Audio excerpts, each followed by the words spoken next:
Now, I have an idea. From a school should be small collectively learning environments. Do they have to be distinct groups like it was earlier? Can we just form large groups and small groups and all intermingle and well interchange members, change zones, change spaces, and still interact?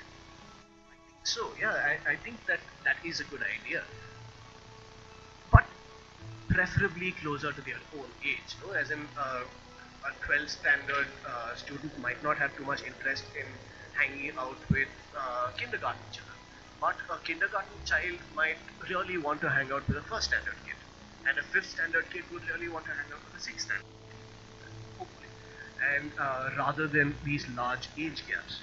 So maybe we could change this particular orientation a little. And while we are changing this orientation, we kind of get some hierarchy. And so maybe now our postulate should be a school should be small collective learning environments interacting with each other close to their own age and learning in some hierarchy. So starting with LKG and ending with quantum mechanics, obviously. Right? So you come in on one end without any knowledge, and you leave with a lot of knowledge, and that is the idea for our school. So to summarize this entire idea, my concept for the school is it is an integrated social learning environment consisting of many areas of interaction between peers, between age groups, and teachers, while progressing from one end to the other, implying a definite progression, and this journey won't ever stop.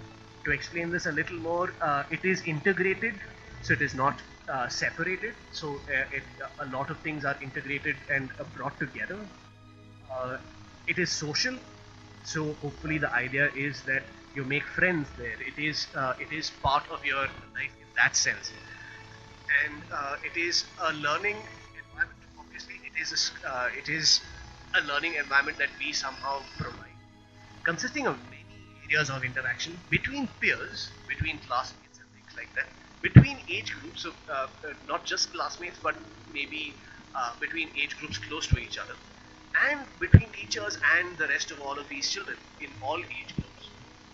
While progressing from one end to the other, school would be really, really difficult if everyone entered and was in the same class, right?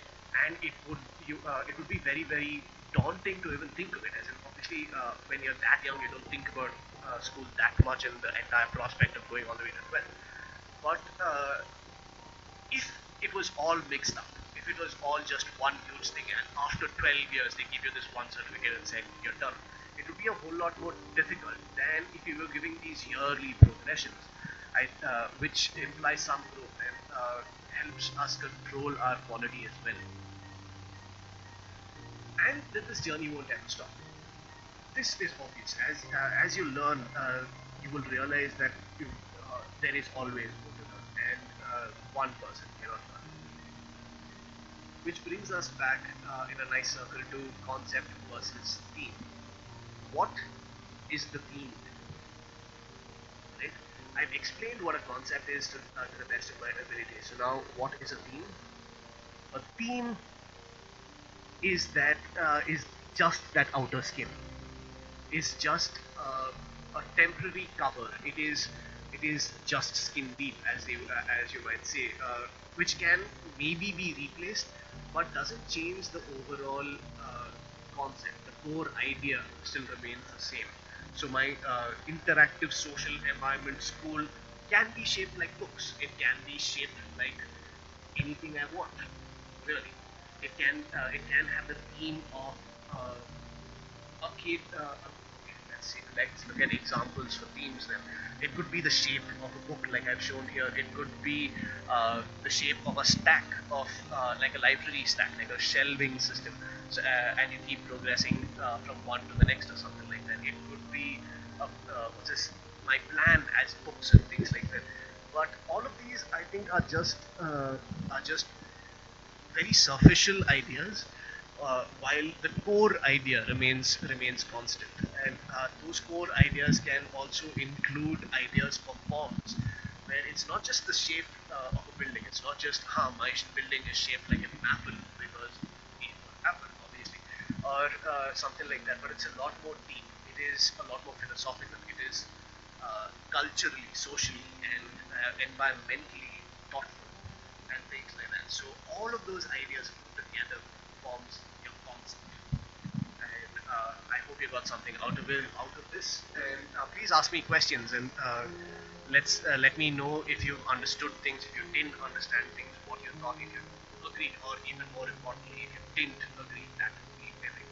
Um, and yeah, with that, I'd like to end this conversation with end this particular presentation. If you're interested in the other two sections, the blue and the green, the designing as an architect versus designing as a student, and diagrams versus the drawings, let me know, and I'll try recording that as well and post that. So with that, thank you. Thanks a lot.